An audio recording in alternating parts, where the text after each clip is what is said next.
Hello dear students, कैसे हैं आप लोग। उम्मीद करता हूं कि आप लोग स्वस्थ होंगे, मस्त होंगे, अपनी पढ़ाई में व्यस्त होंगे। दोस्तों, मैं विनय विश्वकर्मा आपका स्वागत करता हूं आपके अपने चैनल विनय सर स्टडी में। तो दोस्तों, आज के वीडियो में हम क्लास 12 बायोलॉजी 2026 का मॉडल पेपर सॉल्व करेंगे। तो दोस्तों, आज का वीडियो हमारा है पूरे पेपर का सोल्यूशन का वीडियो है, तो वीडियो में लास्ट तक बने रहिएगा। आज का वीडियो आपके लिए मोस्ट इंपॉर्टेंट। अगर आप वीडियो पर नए तो वीडियो को लाइक कर दीजिए, चैनल पर नए सब्सक्राइब कर दीजिए, बेल आइकन को प्रेस कर दीजिए, क्योंकि बोर्ड एग्जाम के हर इंपॉर्टेंट टॉपिक का वीडियो आपको चैनल पर डेली मिलता रहेगा। देखिए, ये हमारा पेपर कोड है। समय हमारा होता है 3 घंटे 15 मिनट का और पूर्णांक हमारा होता है 70 नंबर का। अब देखिए, हमें नोट में दिया है कि प्रारंभ के 15 मिनट परीक्षार्थियों को प्रश्न पत्र पढ़ने के लिए निर्धारित हैं। निर्देश में देखिए क्या दिया हुआ है। निर्देश में दिया है सभी प्रश्न अनिवार्य हैं। दूसरा है आवश्यकता अनुसार अपने उत्तरों की पुष्टि नामांकित रेखा चित्रों के द्वारा कीजिए। और तीसरा है प्रत्येक प्रश्न के निर्धारित अंक उनके सम्मुख अंकित हैं। अब देखिए, हमारा आ गया बहुविकल्पीय प्रश्न। तो बहुविकल्पीय प्रश्न में देखिए प्रश्न संख्या 1 हमारा है, कह रहा है देखिए प्रश्न हमारा है कि सही विकल्प चुनकर अपनी उत्तर पुस्तिका में लिखिए। यहाँ पे देखिए आपको हर क्वेश्चन पर 4 विकल्प दिए रहेंगे, चारों में से जो सही विकल्प होगा उसे अपनी कॉपी में लिखना होगा। तो का वाला क्वेश्चन है, देखिए पहले का वाला क्वेश्चन है कि निम्न में से किसकी मौजूदगी के कारण परागकण जीवाश्म के रूप में अच्छी तरह संरक्षित होते हैं। ए ऑप्शन है पेक्टिन, बी ऑप्शन है स्पोरोपोलिन, और फिर सी ऑप्शन है सेलुलोज, डी ऑप्शन है लिग्निन। तो देखिए यहाँ पे सही ऑप्शन हो जाएगा स्पोरोपोलिन। तो यहाँ पे ऑप्शन नंबर हमारा दूसरा सही हो जाएगा।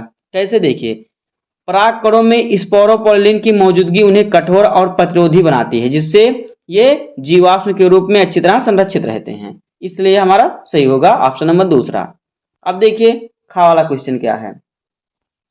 खा वाला क्वेश्चन है कि निम्न में से किसने प्रतिपादित किया कि जीवन का विकास अंगों के उपयोग और अनुप्रयोग के कारण हुआ है।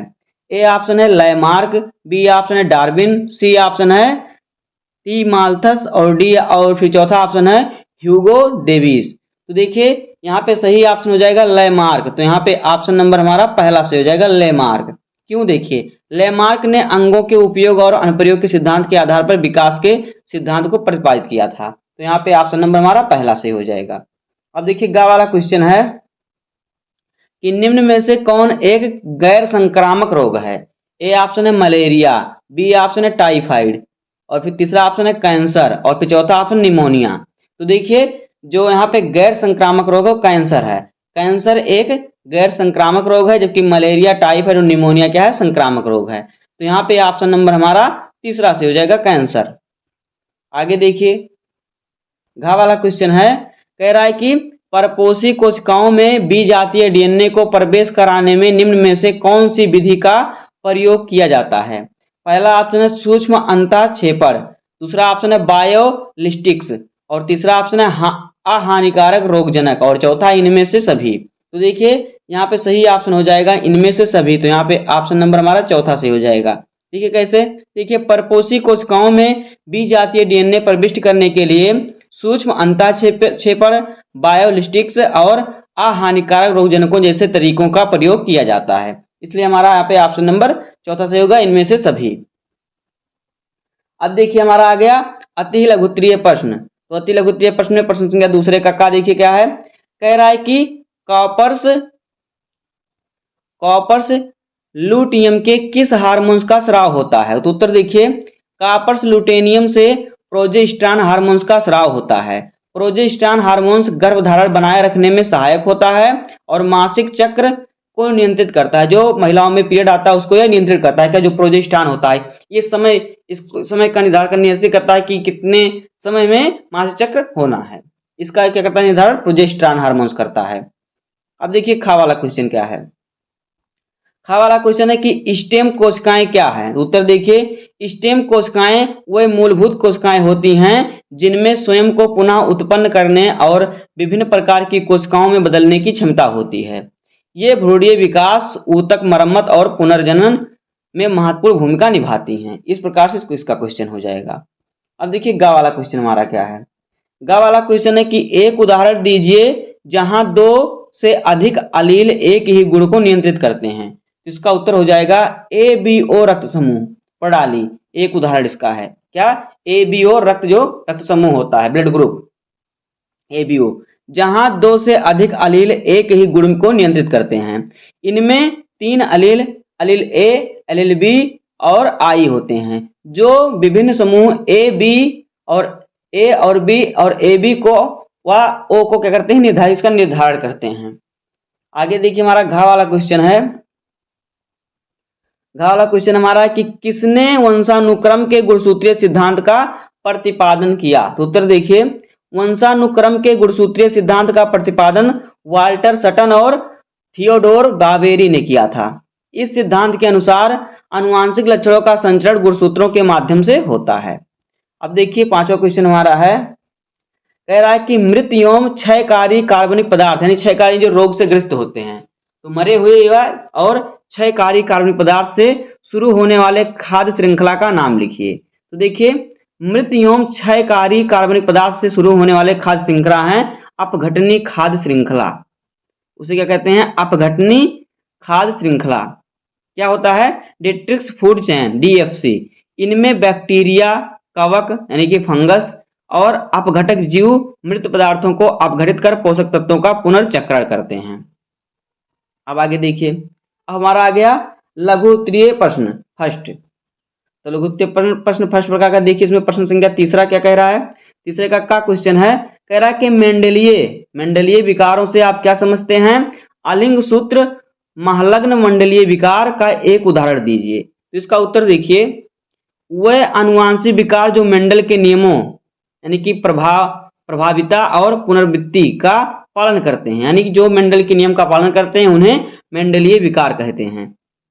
जो अनुवांशिक यानी जो अनुवांशिक रोग मेंडल के नियम का पालन करते हैं उन्हें मेंडलीय रोग या मेंडलीय विकार कहते हैं। एक ही जीन में उत्परिवर्तन के कारण होता है। जो यह रोग होता है एक ही जीन के उत्परिवर्तन के कारण होता है। जैसे कि कोई पिता में रोग है तो उनके पुत्री में जाता है, इस प्रकार से होता है। देखिए उदाहरण, हीमोफीलिया एक अलिंग सूत्र महलग्न मेंडलीय विकार है जो एक्स गुणसूत्र से जुड़ा होता है। यानी कि एक्स गुणसूत्र, जैसे कि मान लीजिए महिला में क्या होता है, एक्स गुणसूत्र होता है, पुरुष में एक्स वाई गुणसूत्र होता है। तो क्या हुआ, महिला का एक्स गुणसूत्र और पुरुष का गुणसूत्र मिल गया तो क्या बन गया, तो स्त्री का जन्म हुआ। तो इसमें क्या होगा, इसमें ये रोग होगा, इसमें ये रोग स्त्री में होगा जो हीमोफीलिया है। आगे देखिए, अब खा वाला क्वेश्चन हमारा है कि अगुणित द्विगुणित लिंग निर्धारण प्रणाली क्या है। अगुणित और द्विगुणित लिंग निर्धारण प्रणाली क्या है। तो देखिए इसका उत्तर, यह एक लिंग निर्धारण प्रणाली है जिसमें नर अगुणित और मादा द्विगुणित होती है। उदाहरण के लिए मधुमक्खी में नर मधुमक्खियां अगुणित यानी एन होती हैं, यानी अगुणित, और फिर मादा मधुमक्खियां द्विगुणित होती हैं। द्विगुणित का मतलब 2n को हम क्या कहते हैं, द्विगुणित, यानी 2 बार गुणा, n का मतलब 1 बार। अब देखिए गा वाला क्वेश्चन है, कह रहा है कि जैव सूचना विज्ञान पर टिप्पणी लिखिए। तो देखिए इसका उत्तर, जैव सूचना विज्ञान वह विज्ञान है जिसमें जीव विज्ञान और सूचना तकनीकी का प्रयोग करके आनुवांशिक और आणविक जानकारी का अध्ययन किया जाता है। इसका उपयोग देखिए जीनोम अनुकरण में, औषधि विकास में, नहीं औषधि दवा बनाने में, प्रोटीन संरचना की भविष्यवाणी करने में। इस प्रकार से इसका उत्तर हो जाएगा। आगे देखिए हमारा आ गया घा वाला क्वेश्चन। तो घा वाला क्वेश्चन कह रहा है कि कृत्रिम पारितंत्र के 2 उदाहरण बताइए। तो इसका उत्तर देखिए किस प्रकार से होगा। देखिए, कृत्रिम पारितंत्र वह पारिस्थितिक तंत्र होते हैं जिन्हें मानव निर्मित साधनों द्वारा बनाया या नियंत्रित किया जाता है। उदाहरण के लिए कृषि क्षेत्र जैसे कि चावल और गेहूं के खेत, वनस्पति उद्यान जो बगीचा होता है। आगे देखिए अगला क्वेश्चन हमारा है, कह रहा है कि प्राथमिक एवं द्वितीयक उत्पादकता को परिभाषित कीजिए। उत्तर देखिए हमारा हेडिंग आ गया प्राथमिक उत्पादकता। तो देखिए वह दर जिसमें सजीव उत्पादक जैसे कि पौधे, शैवाल, सौर ऊर्जा को रासायनिक ऊर्जा में परिवर्तित करते हैं, वो क्या होते हैं, प्राथमिक उत्पादक होते हैं। यह 2 प्रकार का होता है, एक होता है सकल प्राथमिक उत्पादक, दूसरा होता है शुद्ध प्राथमिक उत्पादक। तो देखिए सकल प्राथमिक उत्पादक, इसमें क्या होता है, कुल कार्बनिक पदार्थ का निर्माण होता है। इसमें जितने भी पदार्थ बनते हैं सब कार्बनिक पदार्थ बनते हैं, जिसे जीपीपी कहते हैं। उसके बाद दूसरा है शुद्ध प्राथमिक उत्पादकता, इसे एनपीपी कहते हैं, यानी कि नेट प्राइमरी प्रोडक्टिविटी। इसमें होता है वह जैविक पदार्थ जो उपभोक्ताओं के लिए उपलब्ध होता है। अगला है द्वितीयक उत्पादकता। तो देखिए द्वितीयक उत्पादकता में क्या होता है, जब उपभोक्ता प्राथमिक उत्पादों को खाते हैं और ऊर्जा को अपने शरीर में संग्रहित करते हैं तो उसे द्वितीयक उत्पादकता कहते हैं। जैसे कि कोई चीज आप खा रहे हैं, आप सब्जी बाजार से लाके खा रहे हैं, उससे आपको ऊर्जा मिल रही, तो यह द्वितीयक उत्पादकता हो गया। उदाहरण के लिए देखिए, गाय द्वारा घास खाने के बाद प्राप्त ऊर्जा जो होती है वो द्वितीयक उत्पादकता कहलाती है। जैसे अभी हमने बताया ना कि बाजार से लाते हैं आप सब्जी तो खाते हैं तो ऊर्जा मिलती है, वो द्वितीयक उत्पादकता होगी। इसी प्रकार से घास जो खाती है गाय, घास से जो ऊर्जा मिलती है वह द्वितीयक उत्पादकता होती है। अब देखिए हमारा आ गया लघुत्तरीय सेकंड प्रकार का प्रश्न। लघुत्तरीय सेकंड प्रकार का प्रश्न में हमारा प्रश्न संख्या चौथे का है। देखिए क्या कह रहा है कि अपरा क्या है, अपरा के विभिन्न कार्यों का संक्षेप में वर्णन कीजिए। तो उत्तर देखिए, अपरा एक अस्थायी अंग है जो गर्भाशय में विकसित होता है और भ्रूण को मां से जोड़ता है। अपरा के कार्य देखिए क्या होता है। अपरा क्या होता है? अपरा एक अस्थायी अंग होता है जो गर्भाशय में विकसित होता है, यानी जो गर्भाशय में विकसित जिसका विकास होता है, और भ्रूण को मां से जोड़ता है। अपरा यानी भ्रूण और मां को बीच में क्या संबंध होता है, अपरा होता है। अब देखिए इसमें इसके कार्य क्या है। पहला, गैस विनिमय। तो देखिए भ्रूण को ऑक्सीजन प्रदान करना और कार्बन डाइऑक्साइड बाहर निकालना, ये अपरा का काम होता है। दूसरा है पोषक तत्वों की आपूर्ति। मां के रक्त से भ्रूण तक पोषण पहुंचाना, यानी मां के खून से भ्रूण का पेट भरना, उसे पोषण पहुंचाना ही ये भी अपरा का काम होता है। तीसरा है निष्कासन। तो देखिए निष्कासन, भ्रूण के अपशिष्ट पदार्थ को मां के रक्त में स्थानांतरित करना, ये भी क्या होता है? अपरा का कार्य होता है। एंडोक्राइन कार्य देखिए, प्रोजेस्टेरॉन और एचसीजी जैसे हार्मोन्स का स्राव करना जो गर्भाशय बनाए रखने में सहायक होते हैं, ये भी अपरा का कार्य होता है। देखिए संरक्षण, भ्रूण को संक्रमणों और प्रतिरक्षा प्रतिक्रियाओं से बचाना, ये भी क्या होता है? अपरा का कार्य होता है। अब देखिए खा वाला क्वेश्चन। खा वाला क्वेश्चन कह रहा है कि उपयुक्त चित्र की सहायता से जीवन की उत्पत्ति के संबंध में एस एल मिलर के पारंपरिक प्रयोग को समझाइए। इसका उत्तर देखिए स्टेनली मिलर और हेरोल्ड यूरी ने 1953 में एक प्रयोग किया जिससे यह सिद्ध हुआ कि प्राकृतिक परिस्थितियों में कार्बनिक यौगिक स्वयं उत्पन्न हो सकते हैं। अब देखिए इसका प्रयोग विधि। देखिए इसका प्रयोग विधि किस प्रकार से, देखिए एक बंद कांच की प्रणाली तैयार की गई जिसमें जल और मीथेन CH4, अमोनिया NH3 और हाइड्रोजन H2 गैसें क्या किसमें भरी गई एक कांच की प्रणाली में। अब इस मिश्रण को जलवाष्प के संपर्क में लाया गया, इस पर उच्च वोल्टेज का विद्युत स्मारक प्रदान किया गया जिससे प्रारंभिक पृथ्वी के वायुमंडलीय स्थितियों की नकल की गई। उसके बाद देखिए एक सप्ताह बाद प्रयोग में अमीनो एसिड और अन्य कार्बनिक यौगिक बने पाए जो जीवन के निर्माण खंड माने जाते हैं, यानी जिससे जीवन का निर्माण हुआ। आगे देखिए इस प्रयोग ने यह सिद्ध किया कि जीवन की उत्पत्ति के लिए आवश्यक कार्बनिक अणु प्राकृतिक परिस्थितियों को स्वयं उत्पन्न हो सकते हैं। यानी कि इनके कहने का मतलब है कि जो मनुष्य का जहां से मनुष्य है, ये इन्हीं गैसों से क्या मनुष्य का विकास हुआ, मनुष्य से उत्पन्न हुए। तो विज्ञान अलग अलग वैज्ञानिक अलग तरीका मानते हैं, तो यहाँ पे हमें जो पढ़ाया गया उसको हम बता रहे हैं। आगे देखिए गा वाला क्वेश्चन हमारा है कि निम्नलिखित पर टिप्पणी लिखिए। तो पहला संक्रामक रोग। तो देखिए संक्रामक रोग पर टिप्पणी।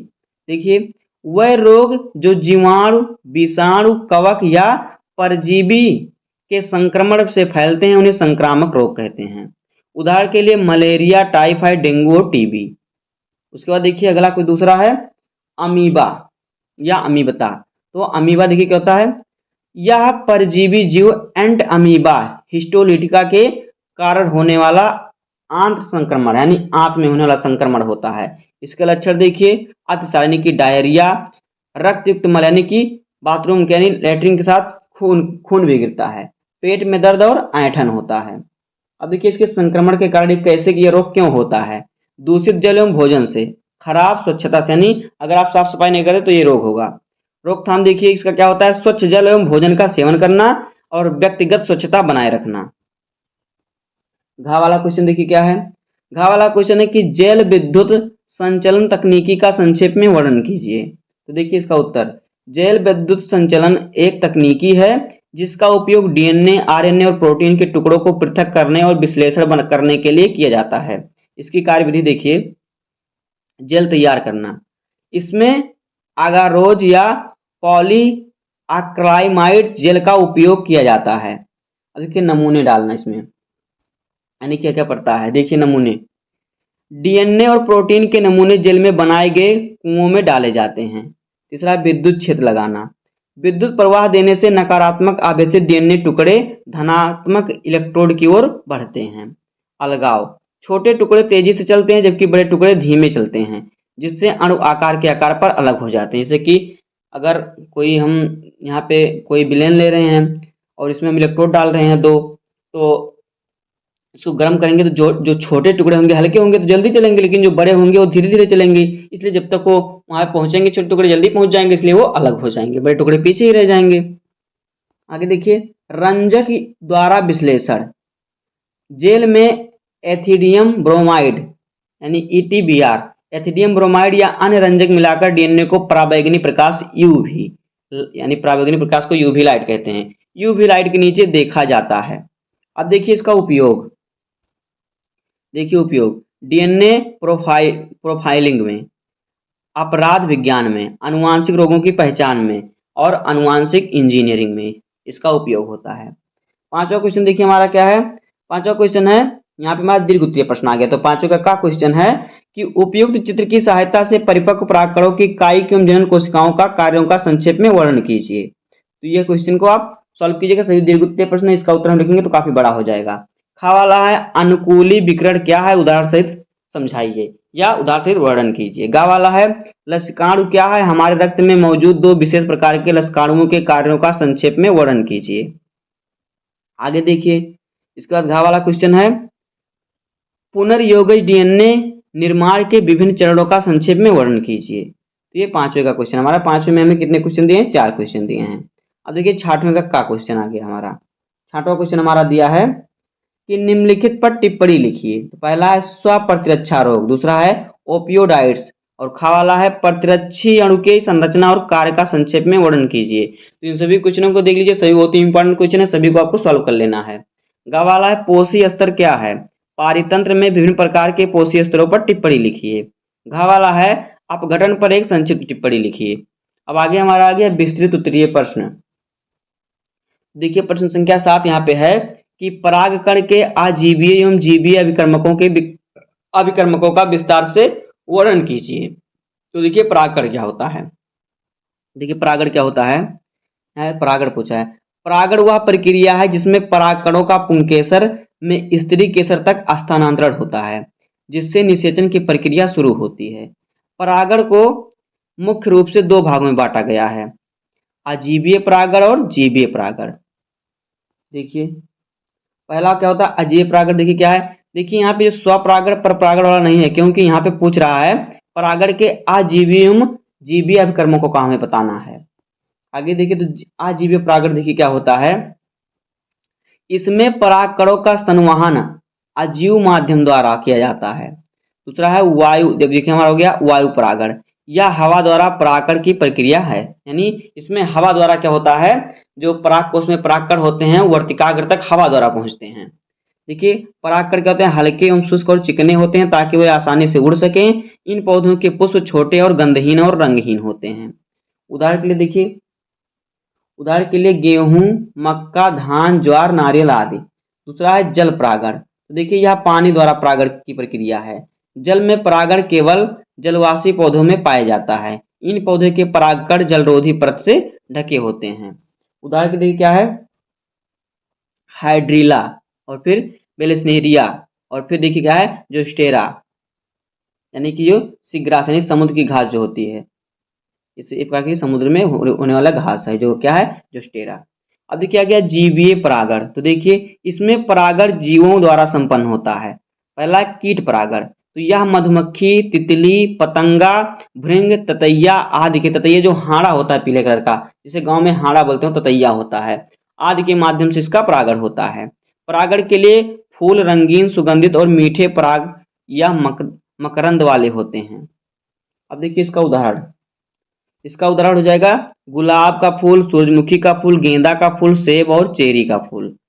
अब देखिए दूसरा है पक्षी द्वारा परागण, तो देखिए यह पक्षियों द्वारा होने वाला परागण है जिसमें कि हमिंगबर्ड, तोता, सनबर्ड आदि। देखिए इसमें क्या होता है, फूल लंबे आकार के, रंगीन व मीठे मकरंद वाले होते हैं। इसका उदाहरण देखिए क्या है हिबिकस यानी कि गुड़हल, कोरल ट्री और फिर टेम्पेट वाइन आदि। अब देखिए अगला है चमगादड़ द्वारा परागण। तो देखिए इसमें क्या होता है, यह रात में चमगादड़ों द्वारा होता है इसका परागण। फूल बड़े सफेद या हल्के रंग और तेज गंध वाले होते हैं। उदाहरण के लिए कैक्टस, केला, कीवी फल जो होता है, कीवी का फूल, बाओआब ट्री आदि। अब देखिए चौथा है कृतंग परागण। तो देखिए कृतंग परागण क्या होता है, कुछ छोटे स्तनधारी जैसे कि गिलहरी, चूहा, चींटी परागण में मदद करते हैं। जो गिलहरी होता है, चूहा होता है, चींटी होती है, चूंटा होता है, इससे परागण होता है। जैसे कि देखिए उदाहरण के लिए प्रोटिया फूल, कुछ खास प्रजाति की घासें, इसमें क्या होता है, ये सभी क्या होते हैं, परागण के कारण होते हैं, परागण करते हैं। तो इतना बड़ा इसका हमें उत्तर लिखना है। इसके लिए हमें अथवा करके दूसरा दिया है, अगर आपको दोनों में से जो सरल लगे वही सॉल्व कीजिएगा। अथवा करके दिया है, कह रहा है कि निम्नलिखित पर संक्षिप्त टिप्पणी लिखिए। कृत्रिम संकरीकरण, त्रिसंलयन। या तो आपको इन दोनों पर टिप्पणी लिखना है तो ऊपर वाले क्वेश्चन को सॉल्व करना है। आठवां क्वेश्चन देखिए क्या है, आठवां कह रहा है कि मानव जीनोम की विशेषताओं का वर्णन कीजिए। अथवा करके दिया है मानव विकास पर एक व्याख्यात्मक टिप्पणी लिखिए। तो इन दोनों क्वेश्चनों में से एक ही क्वेश्चन सॉल्व करना होगा। 9 नंबर क्वेश्चन देखिए हमारा क्या है, कह रहा है पारितंत्र पिरामिड क्या है, विभिन्न प्रकार के पारितंत्र पिरामिडों का संक्षेप में वर्णन कीजिए। अथवा करके दिया है निम्नलिखित पर संक्षिप्त टिप्पणी लिखिए। आक्रामक विदेशी प्रजातियों का प्रभाव। दूसरा संकटपन प्रजातियों और उनका संरक्षण। तो दोस्तों इस प्रकार से हो जाएगा क्लास 12 बायोलॉजी का 2026 का पेपर। इसी प्रकार से आपको सॉल्व करना और इस प्रकार से आपको लिखना है। इस प्रकार से आप लिखेंगे तभी आपको पूरे 70 में 70 नंबर मिलेंगे। तो उम्मीद करता हूं कि आपको वीडियो पसंद आया होगा। अगर आपको वीडियो पसंद आए तो वीडियो को लाइक कर दीजिए, चैनल अपने सब्सक्राइब कर दीजिए, बेल आइकन को प्रेस कर दीजिए, क्योंकि बोर्ड एग्जाम के हर इंपॉर्टेंट टॉपिक का वीडियो आपको चैनल पर डेली मिलता रहेगा। तो मिलते हैं किसी नेक्स्ट वीडियो में, तब तक के लिए धन्यवाद, जय हिंद।